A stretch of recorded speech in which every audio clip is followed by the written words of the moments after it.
Hey, see Sparky Fifer, 1250 AM, The Fan, beautiful Milwaukee, Wisconsin. Follow me on Twitter at Sparky Radio. Check out all the fun interviews I do over at 1250amthefan.com. Just got a really good one up of Tim Dillard, our weekly chat with Tim Dillard over at 1250amthefan.com. Brewers analyst on Bally Sports Wisconsin, former Brewers pitcher.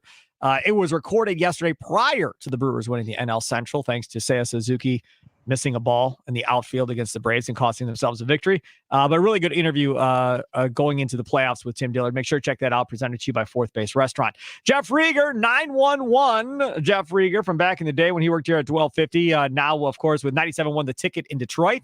Seemingly kind of cool deal, really, because Rieger was here not for very long. It felt like forever, but it really wasn't that long. It was here 4 months, was it? Is that what it was? I believe 4 months, yes. Yeah. It was here, had a lot of fun, made a lot of memories quickly, and then went back to work at the Ticket in Detroit because that was kind of his dream job, and he had a chance to go back and be like a Tigers insider and all that stuff. And back he went. Now he's got his own show, Wojo and Rieger, weeknight 6 to 8 in Detroit on 97.1 The Ticket. Follow him on Twitter at Rieger1984. Jeff, thanks for coming on to talk Packer Lions. Sparky, always good to see you. Now, listen, I don't want to make anybody angry, but I got to bring this up. I got two things just right off the bat. Do you realize that the Lions have beat the Packers 3 games in a row? Yes. That is insane considering how it used to be. Do you also realize, I want to bring this up, because you guys don't like Aaron Rodgers anymore, right? You're happy he's gone. Yeah. You don't want him to get injured, obviously. It's not Brett Favre. Like Brett Favre, there was legitimate hate. Like people just wanted him gone. Rodgers, I think it was just more, that's enough. Right. We've had enough. The drama, we're sick of it. Well, I think it would make you happy when he got injured. And we hope he comes back next year. However, the Lions gave Aaron Rodgers his last loss. The Lions gave Aaron Rodgers his last at Lambeau last game too.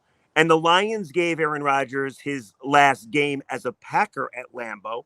And Aaron Rodgers' last pass that was completed to Kirby Joseph, an interception by the Detroit Lions. So this is the narrative here in Detroit. We're very excited about this. We put Aaron Rodgers to rest. Like after years and years and years of torment, we finally got to Aaron Rodgers. Now, granted, the Lions didn't get to go to the postseason, but they knocked you guys out of the postseason. So Lions fans are very happy about that. You know, it's interesting because you talk about Dan Campbell and the Detroit Lions, and we've had you on a couple of times, Ryan Horvath and myself. Ryan Horvath off today. He'll be back on Friday to recap the game from Thursday Night Football. Catch him on BetMGM tonight, each and every night, part of the BetQL Radio Network. But we talked about Dan Campbell in the past and kind of what that dude's all about. Take him, leave him, whatever. But it seems like that locker room is completely bought into him. It seems like the fan base is completely bought into him. It seems like the new president, or however long she's been there now, she's the one that made that decision to hire him and bring him in. She stood by him through that first year that was god awful and horrible. So it seems like everybody's in on Campbell. Do you think this is a long-term we're all in, or is this hey, if we only win 6 or 7 games, we're out quick and we're going to want a new head coach? Like, how committed really are we to Dan Campbell being the head coach? Because there are definitely expectations for this Lions team like there probably hasn't been since Wayne Fontes. Maybe Mike Caldwell. It's funny because I actually did another radio appearance in the Milwaukee, Green Bay area, and they're like, when was the last time you guys actually had this optimism? And it was back in 1991. I was a freshman in high school, had my whole life in front of me. Now that's not the case anymore. And the Lions went all the way to the NFC title game. Yep. And since then, they made the playoffs every now and then. But, like, we've never seen optimism like this in Detroit. Like, the whole nation is bought in on the Lions as being the it team. But you bring up Dan Campbell, and everybody loves him, without a doubt. But he doesn't quite have the key to the city yet. And I don't believe he's bulletproof yet either, because all you got to do is go back to last week. Before they beat the Falcons, they lost to Seattle. And in that game, Dan Campbell went for it 3 times on 4th down. Only converted once. Now, that drive did result in a touchdown. Another 4th down in their own territory gave the ball to Seattle. Geno Smith and company went downfield and scored a touchdown. So after the game, of course, the Lions lost. People were furious with Dan Campbell, keeping now the chart of how many times Campbell makes mistakes, going back to year 1 and going back to year 2. Last year against Minnesota, he made one. Last year against Buffalo, he made one. So, listen, we're getting used to expecting to win here. So people jump off pretty quickly. And then, of course, like he decided, and I don't know if you saw the game against Seattle, last drive in regulation, he was playing for a tie instead of playing for a win. That did not go over well at all. And of course, all the negativity came back, same old Lions. And then they whipped Atlanta, 7 sacks against them, and now all's good again. So, yeah, people believe in Dan Campbell, but if it goes awry, we will go back to our old mindset, which we're so used to, fire everybody. But for now, the guy is untouchable for sure. It's the thing about the whole going forward on fourth down. That is the way of the NFL now, man. I Everybody agree. is ultra aggressive on fourth down. LaFleur was ultra aggressive last week for the Packers in their win against the Saints, and that just is how we are. People don't want to punt. They don't want to punt. They want to continue to go for it, have faith in your offense, put pressure on the defense, and then see what happens after that. And that's not a Dan Campbell thing. That's a National Football League deal at this point. Now, you can argue, well, our offense isn't good enough to be going for it on fourth down, to which I would say that's probably not true. If you're the Bears, no, you shouldn't go for it on fourth down, probably. But if you've got an offense that can move the football, and last I checked last year, the Lions had that, and they've added talent. I didn't watch that game, necessarily, but I don't think I would have a huge issue going for it on fourth down. And I agree with you. Okay, so one was at their own 45. It was 4th and 3 or 4th and 4. They didn't get it. Tried to extend the game and obviously keep Seattle off the field.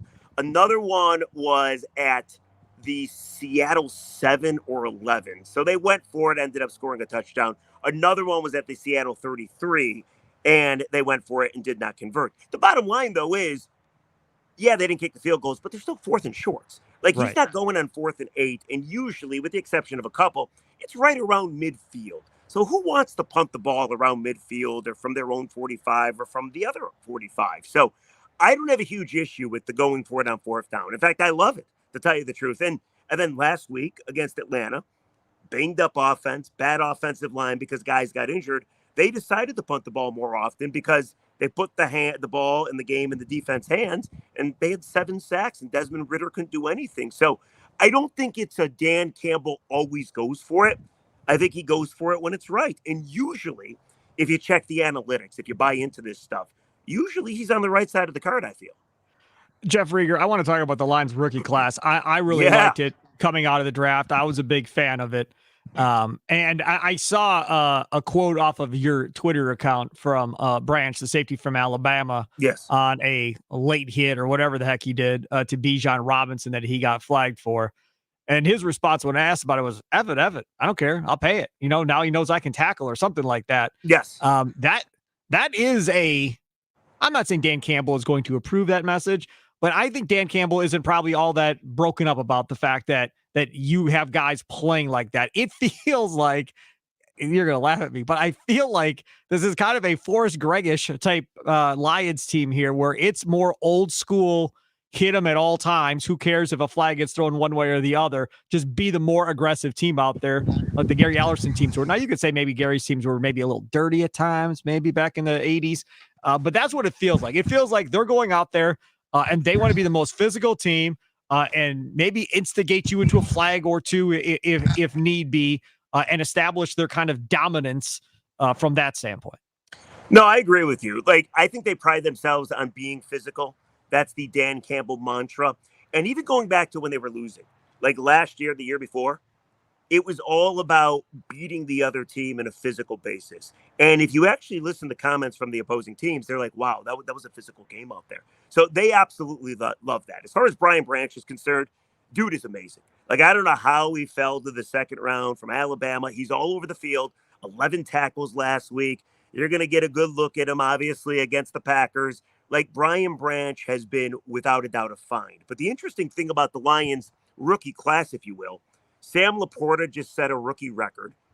No NFL tight end has ever, in their first 3 games, at least got 5 passes in each game. And then you look at Jahmyr Gibbs. He had 80 yards and 17 carries. He's probably a guy that benefits more by not going in between the tackles, but with Montgomery being back, he won't have to do that. And then Jack Campbell, the linebacker from Iowa, he had his first sack. So Brad Holmes is killing it. But this is being in Detroit. This is our Detroit mindset.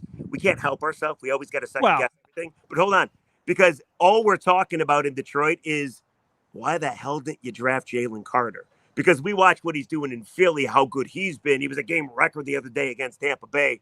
And we're like, man, a defensive tackle on this team like that would be amazing. But if you did draft Jalen Carter at 6, you would not have Sam Laporta. That's true. And so a couple of things. One, you should send really thank you notes to the Packers for your success, because you give credit to Brad Holmes, and I'm here to tell you I give credit to John Dorsey. John Dorsey is in that front office. You're right. Doing his thing. And John Dorsey was really good in Green Bay, helping Ted Thompson with the draft, went and did the KC thing. Again, maybe doesn't know how to do the cap all that well. But as far as evaluating talent and drafting and doing that thing, there's not many people better in the NFL than John Dorsey. And all you have to do is look at Iowa. He loves Iowa players. Loves. Go back to the Packers. He drafted Iowa players. When you see Iowa players coming off the board in Detroit, I'm like, John Dorsey is officially arrived. Because that's what that dude's about. I was also seeing comments by Dan Campbell about your guy Gibbs missing holes and running the football and saying, look, we're running this stretch zone and he's missing holes and he's going the wrong way and so forth. And then by the fourth quarter, now he breaks a couple. I think he had a 21-yarder and a 12-yarder there in the fourth quarter, and he started to figure it out a little bit. And Jared Goff, I think, was on the ticket as well, talking about sky's the limit pretty much. As he continues to figure this out, he's going to be a beast.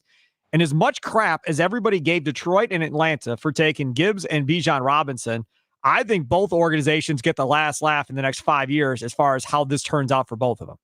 Well, we'll wait and see, right? Because Detroit is always going to compare Jahmyr Gibbs to Jalen Carter again.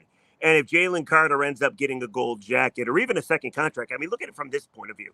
Like, I think Jahmyr Gibbs is going to do more out of the passing game, without a doubt.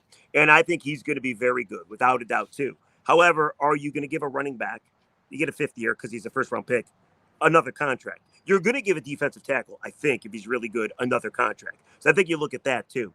But Rieger, do we know if Jalen Carter was even on their draft board? Do we know if he was even on the board? Or was he pulled off prior to the draft and said, it's not happening, and tossed into the garbage? 100% because of the character issues and what happened to Georgia, all that. But again, I don't think it matters if he's on your draft board or not. I think it matters that he was available to you. And if he turns out to be this transcendent player in a position of need, now I know they had 7 sacks against Atlanta, but it's still a position of need, then I do think that you always say what could have been. But again, it's the Detroit mentality. But I agree with you. I agree. Bijan in his first 2 games was great. For some reason, in game 3, Atlanta gave him the ball 10 times. And the Lions did a hell of a job, 33 yards rushing. I think he got 46 yards out of the passing game. So I do agree with you that running backs get trashed and they don't make any money and they don't get other contracts. And, I mean, let's go to the offseason where all it was running backs whining. They were having their own committee meeting of how to get paid. And they're all hurt now. Right. All the whiners are hurt. They're all hurt because this just proves you can go get another running back in the draft, even if you take them early on. But I would agree with you. But, again, just know that we in Detroit are thinking about Jalen Carter as well. Do you know what I think of? I think of the gamblers when I think of Detroit. That's what I think of, right? I mean, Jameson Williams, we got Alabama. Oh, I see. Okay. Yeah, all these guy people in the office gambling and all this other stuff going on with the Lions, the Detroit gamblers. I mean, there's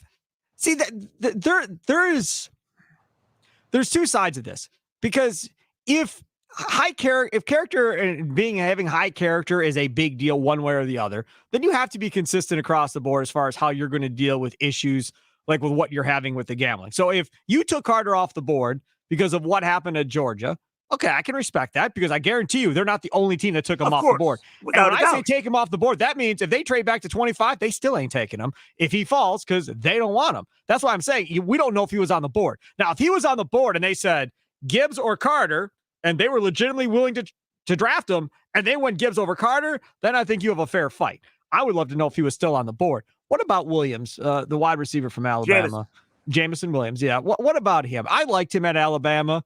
He had a cup of coffee quickly with Detroit last year. He's got 1 NFL catch. It's for a touchdown. I like 9 targets, I believe. Yep. So I think he's a difference maker for this Lions offense, so they can never get him back on the field. What does the rest of this wide receiving core look like? You talked about Laporta being the guy for Jared Goff, and Goff loves throwing to tight ends. What about the wide receivers? Because the Packers, they may not have Jair Alexander in this game with his back issue. No, I think you're right about this. Listen, Amon-Ra St. Brown is the best of the wide receivers. Yep. Now, he's not essentially like a game breaker, take the top off a defense speedster guy, but he runs unbelievable routes. He never drops the football. In fact, when he does drop the football, it's like a big deal because he never does. Yep. Sparky, he played with like a steel whatever in his shoe against Atlanta because he wanted to play so bad. He's got a toe issue. And he had 100 yards receiving. So he is without a doubt Jared Goff's favorite target, favorite weapon. And then Josh Reynolds quickly is coming along as well. Josh Reynolds has Former Ram. little bit of a deep threat, kind of underrated. Nobody ever talks about him. So I think those two guys are your receiving room. If you get JMO back, when you get JMO back, I think he's got, 2 more weeks after this, still on that suspension. Then hopefully you're looking at that deep threat as well because your other receivers, Khalif Raymond, they just paid. I don't think he's great. He's more of a special teams guy. And then Marvin Jones is 33 years old. He turned over the ball in the first game against Kansas City. And to be perfectly honest, I don't even know if he's played the last 2 games because he doesn't. I haven't seen him on the field. I mean, he has played, but he really has made 0 impact. So I think getting JMO back is huge. You're not going to have him back, of course, for the Green Bay game. But I think this Lions offense against the banged up defense for the Packers is going to be able to flourish. I don't think there's any question about it. Jared Goff is not a great quarterback by any means. He doesn't throw a great deep ball by any means. He's not going to beat you with his legs like Jordan Love might beat you. But I think all in all, he right now is the perfect guy for this system. He doesn't make too many turnovers. He's got 2 in the first 3 games, but went through a stretch of 10 games without a turnover. And he just knows the system and where guys are going to be. So, yeah, I do think the Lions are going to flourish. Now, they only had 20 points against Atlanta, but I think that was the game plan. They had a banged-up offensive line. They're going to get Taylor Decker back now. They average right around 27 to 30 points a game. So, yeah, I think if Green Bay's not able to catch up, the Lions could run away with this thing. I'm interested to see what the Packers pass rush looks like in this game. Rashawn Gary, coming off of injury from last year, came up with 3 sacks this last week against the New Orleans Saints. Now, again, that Saints line isn't great, but still came up with 3 sacks. He's been a beast. I think from a Packers standpoint going into this game, you have to be able to get pressure on Jared Goff somewhat consistently. You can't let Jared Goff get comfortable because, like most NFL quarterbacks, maybe not Justin Fields, but most other NFL quarterbacks, if you give them a lot of time, they're probably going to pick you apart. Little by little, they're just going to move the ball down the field if you don't put some pressure on them. And I don't know if Goff can be shook necessarily, but I like the idea of hitting him on a semi-consistent basis in this game, whether it's by just, bringing the normal 4 or 5 guys, or maybe you're blitzing Quay Walker, you're blitzing off the corner and showing them some different stuff and really trying to get in Goff's head a little bit. So on Sunday against the Falcons, they lost 2 more offensive linemen. Now, they were both depth guys because they're already down Taylor Decker, who will play, by the way, in that game. At least he's going to give it a go. So the right side of that offensive line was brutal, and they had a rookie. I'm drawing a blank on his name because I didn't even expect him to play, and I had to look up who he was, frankly. But he played 36 snaps, and he did let in some pressure, and Goff got hit more than usual. And Goff, if you go back and look at that offense in the second half, he made some bad decisions, and he did not look the same. So the one thing about Jared Goff, the knock on Jared Goff, and Ben Johnson's done a great job with it, when he takes on pressure, like maybe any quarterback, his numbers drop significantly.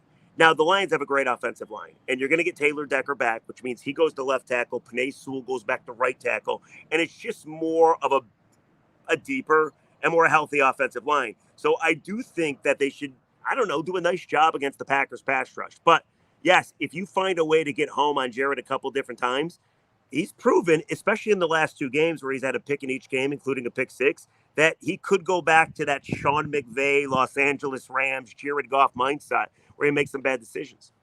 All right, so that, I think, is how the Packers beat the Lions there, is that they got to get to Jared Goff semi-consistently to have a chance on offense.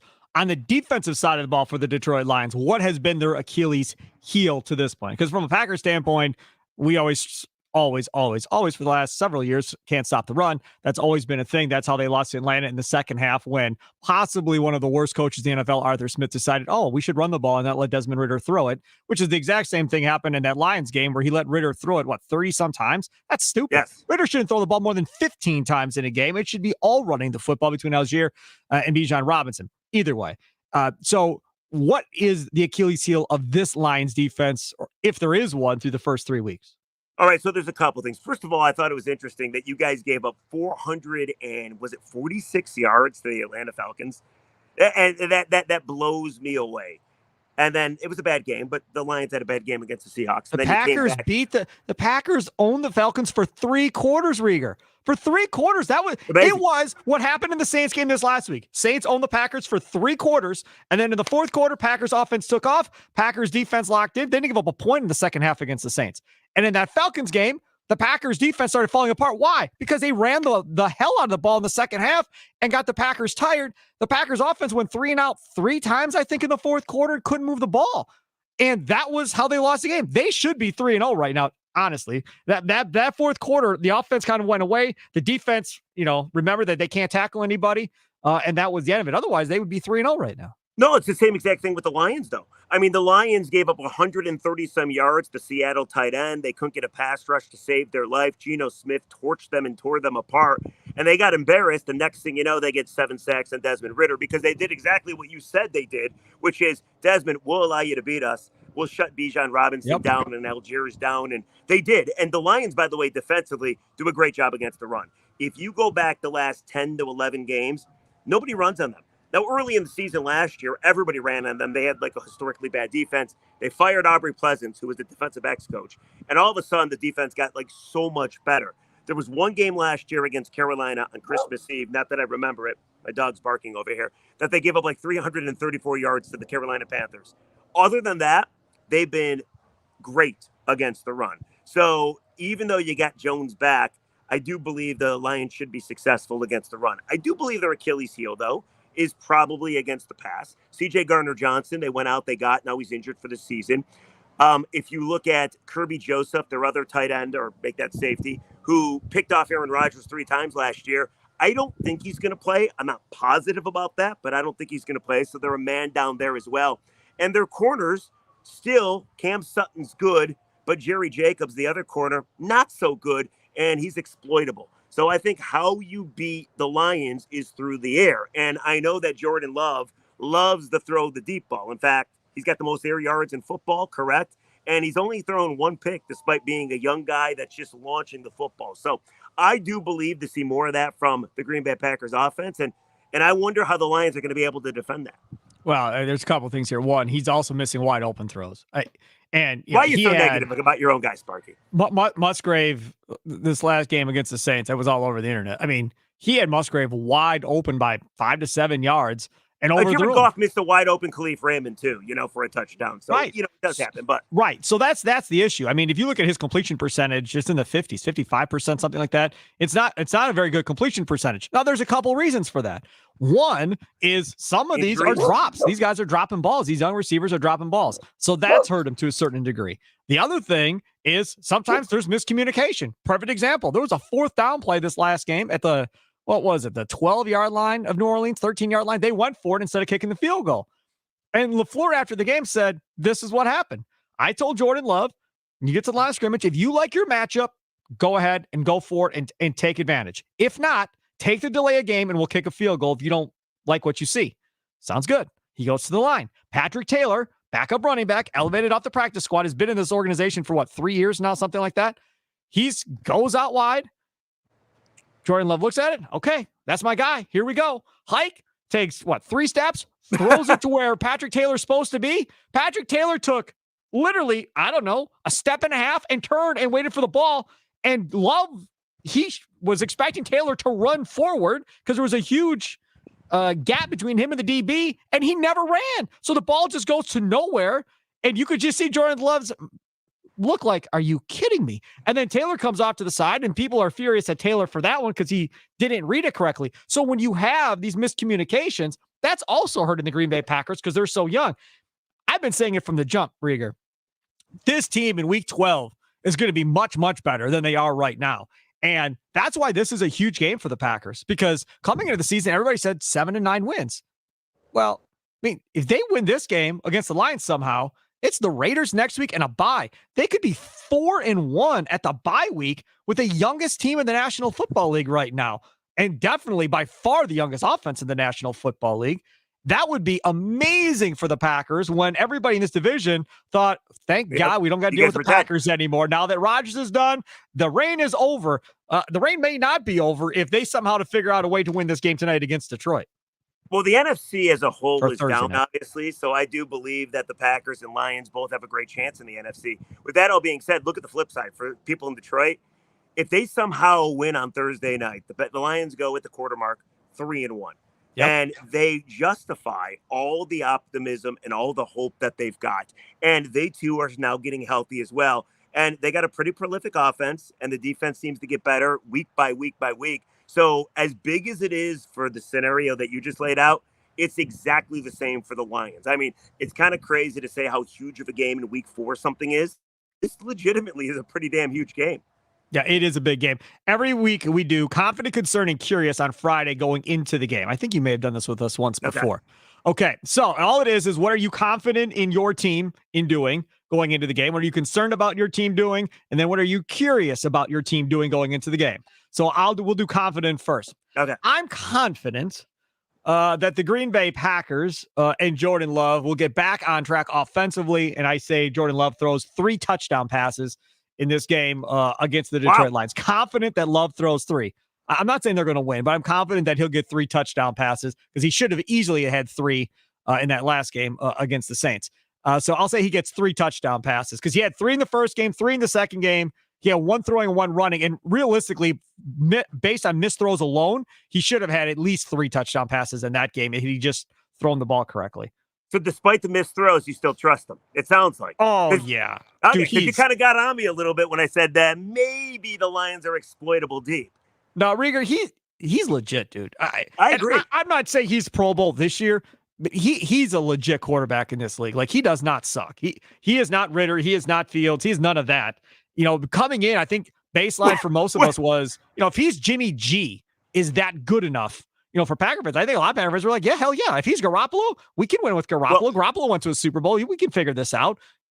I think he's going to be better than that. This is the Lions' biggest nightmare, by the way. The fact that you did it with Favre, you did it with Rodgers, and you're going to do it with Jordan Love again. Okay, confident for me, right? I think Dan Campbell goes back to being Dan Campbell, Danny Guts, because I think now that you have a healthy offensive line, that you're getting Taylor Decker back. I think you got your number 1 running back as well as David Montgomery, who can go between the tackles and allows Gibbs to do other things. I think now you're going to see a lot of trickery and a lot of curious decisions that Dan loves to make, whether it's a fake punt like he did against the Chiefs on his own 18-yard line or going for it 3 times against the Seattle Seahawks. I think confident that Dan Campbell's going to go back to, if it's 4th and 2, 4th and 3, especially within, the 40s, he's going to go for it. Yeah, and I think LaFleur will go for it a bunch too, probably. Concerns now. I'll go first here with the Packers. Concerns. I think I'm most concerned about Christian Watson and Aaron Jones coming back and re-injuring their hamstring. That's what I'm most concerned about. Because Adam Schefter this morning said he believes that the Packers held those guys back because they didn't want to have them play Sunday and then a short turnaround and play again against the Lions 4 days later, coming off a hamstring injury. And they wanted to take it a little bit slow. And Detroit's a division rival and the team that everybody picks to win the division, so they saved him. But hamstring injuries. Watson had a hamstring injury last year. He was out several games. Now we start off this year with a hamstring injury for Watson as well. So I'm hoping I'm wrong, but I'm very concerned that these 2 guys come back and all of a sudden we have re-injured hamstrings and then we lose them for another 4 to 6 weeks and it becomes a major issue. So for me, that is one of my bigger concerns is the health of those 2 guys coming in. My other concern is the ability for them to stop the run because it sounds like Montgomery may be back for the Lions too. He will be. Right. So that's that 2-headed monster. And Montgomery by himself doesn't necessarily scare me, but the pounding, and then Gibbs out to the outside and down the sidelines he goes. That's what concerns me, that 2-headed monster, because it's kind of similar to what Atlanta has with Algier and Bijan, where they pounded with Algier and then they get you with Bijan when you're kind of not paying attention. Yeah. So that I always get concerned about the running game, but if Montgomery's playing, it's a 2-headed monster, that becomes a concern. All right, so my concern, and I don't even know if I'm allowed to have this concern, but it's Jared Goff. So Jared Goff has already proven a ton, and a lot of Lions fans want to, re-sign him and pay him a ridiculous amount of money and blah, blah, blah, blah, blah. But he has had 2 picks over the last 2 games. And I know it's impossible for a QB to have the streak that he had before that. But that pick on Sunday against the Falcons was, and he called it the worst throw of his career. It was awful and horrendous. It was one of those throws. It was one of those throws where you're like, what the hell's he doing? They were up 13, I believe, at the time. And he throws this ball, and I'm like, wait, what is that? And you know how one throw can kind of take you back to all the doubts that you Yes. used to have before the guy got here? Yep. So, like, I am concerned that this turnover prone, if you will, continues for Jared Goff. I don't know if I have a right to be concerned about that, but that would be the one thing I'm concerned about. The other thing I'm concerned about is Taylor Decker. And he thought his ankle was broken against Kansas City. Now, he too, like you just mentioned, your guys, Christian Watson and company, he's fighting his way back. And I guess so is David Montgomery a little bit as well. So I'm a little concerned that maybe he's giving it a go too quickly. And if you lose your left tackle, despite having 10 days off after this game, I mean, your offensive line is in a world of hurt. And that's the Lions' strength, without a doubt. So those are probably the two things I'm concerned about. Boy, oh boy. Rigger, we don't have our all-pro left tackle and essentially Pro Bowl, all-pro left guard and Elton Jenkins. Didn't have them all of last week. And I don't know if either one will be back this week against the Lions either. And they're the two best linemen. So in the place of those guys are not veterans. No. Guys with limited starts are going to have to fill in for those guys and play for the Packers again this week like they did last week against the Saints. Oh, and then Zach Tom, who is this rookie sensation that they got to start at right tackle, he hurt his knee at the end of that game. Don't know if he's going to play this week. I mean, you're talking about 3/5 of this offensive line are going to be guys that shouldn't be playing coming up on Thursday night probably. But it's legitimately the same with the Lions, too, because they lost Matt Nelson to probably a season-ending injury, and this is a guy that you counted on for depth. They lost another lineman as well. So if Decker is injured, I mean, you are looking at 2/5, 3/5 of that offensive line that is playing out of position and doesn't have a whole lot of experience as well. But thus, that's the NFL. No doubt about it. Let's talk about curious. What are you curious about coming into this one, Jeff Rieger? It's Jordan Love. I mean, I've had a chance to watch Jordan Love, but Detroit is curious about Jordan Love. There's so many questions. There's a lot of guys here. You might be shocked to hear this. A lot of guys at our radio station already wrote him off. Like before he's played this season, oh, Jordan Love stinks. Oh, what a bad draft pick. Oh, they're not going to be able to do it again. And now they're kind of rethinking those statements. Like Jordan Love, I love that a young guy has mobility, number one. And number two, is not afraid to air it out. I know you talked about accuracies at times. But the Lions historically have always struggled against the running quarterback. And I know he's not necessarily a running quarterback, but he's got legs. Geno Smith has legs. Didn't even kill him with his legs, but just the threat of being able to pick up the ball and run with it. I'm so curious to see how Jordan Love does against this Lions defense that has yet to see him really. And I think Detroit is really curious too, because if the Packers win this game, and Jordan Love is Jordan Love like he's been the first 3 games. And you look at the rankings, he's got the most air yards, and I believe he's got the 6th best QBR in football I saw this morning. Got the best quarterback rating in football, the old school quarterback rating. He's number 1, I believe. Nobody wants to hear that. Nobody in Detroit wants to hear that. But you hear all that stuff, and there's some anxiety because we're thinking to ourselves, okay, maybe the Bears are going to be better, and okay, maybe the Vikings won't definitely fall that far off from their 11-win season last year or 12 wins, whatever they won. But we're definitely certain that the Packers stink. We're definitely certain that the run is over for Green Bay. And now you look at Love through 3 games, and if he balls out at Lambeau, and all those memories of Rodgers balling out at Lambeau come flooding back to the memory banks, it's not going to be a great Friday for Detroiters. So that's the number one thing I'm curious about, how Jordan Love does in the action of Detroit if Jordan kills it. That's okay. I'll stay with you on that.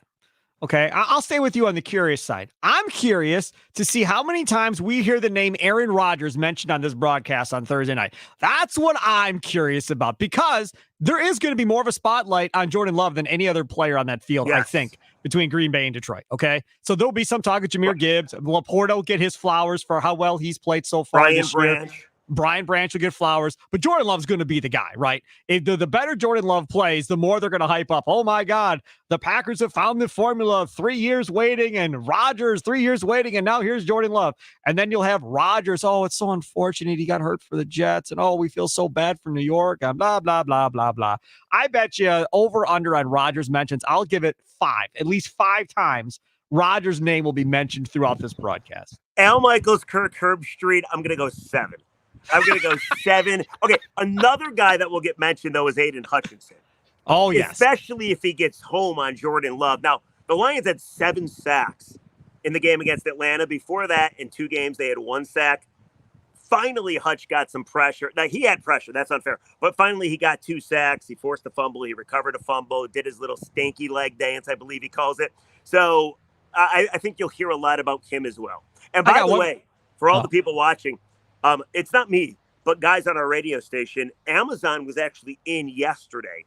Oh. And they were actually videotaping for their pregame show. A couple guys, our midday show, Scott Anderson and Doug Karsh. So I got to believe that they're going to at least make a cameo in the pregame. Nice.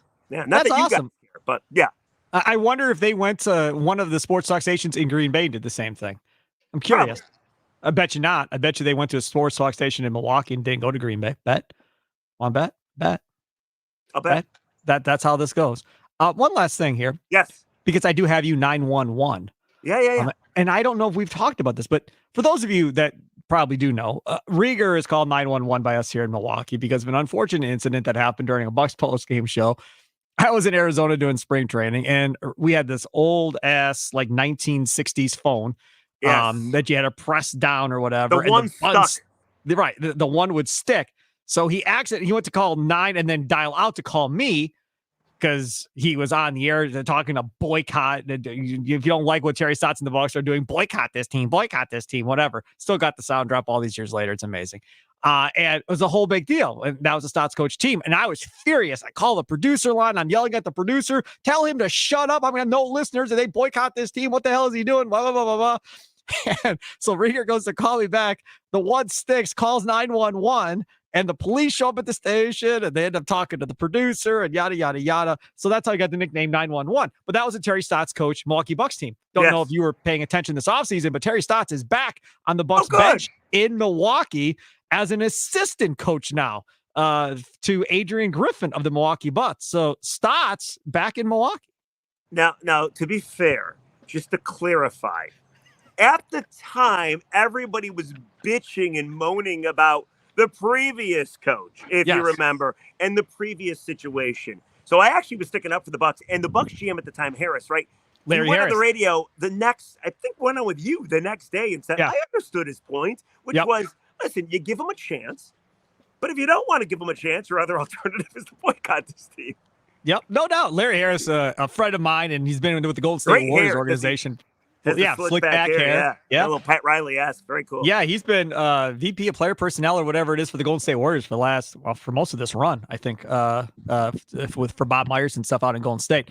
Jeff Rieger, thank you so much for coming on. And you can download this on your Odyssey app, or if you download your favorite podcast at Odyssey Sports YouTube page. Always live streaming this bad boy. Just makes things easier for everybody involved. So check us out there too. And Rieger, I'm apparently going on your podcast. Yes. So what's your podcast so people can check that out? All right, so it's called The Daily Ticket, and every day, Monday through Friday, we have, a 15, 20-minute take on the big news of the day. Like, for instance, Mel Tucker just got fired from Michigan State. Mm-hmm. So yesterday I did about 20 minutes why Urban Meyer is the obvious choice, but it would never happen. No, it is the obvious choice. You want to bring Michigan State back to relevance. He hates Michigan. He hates Ohio State for how things ended there. He's won everywhere he's been with the exception of doing a little grinding in Jacksonville. What are you talking about? Stop. You got all this drama with Mel Tucker. Why in the world do you want more drama with Urban Meyer and whatever he does to some because you know what happens? Girl drama on campus. Goes away when you win. Drama goes. The optics are just optics, and when you change the actual winning thing, it actually gets better. Like, it's going to be awful. Big PR hit, but I don't know. Go ask somebody about Michigan State football right now. It's already a disaster. No, they should take the hit.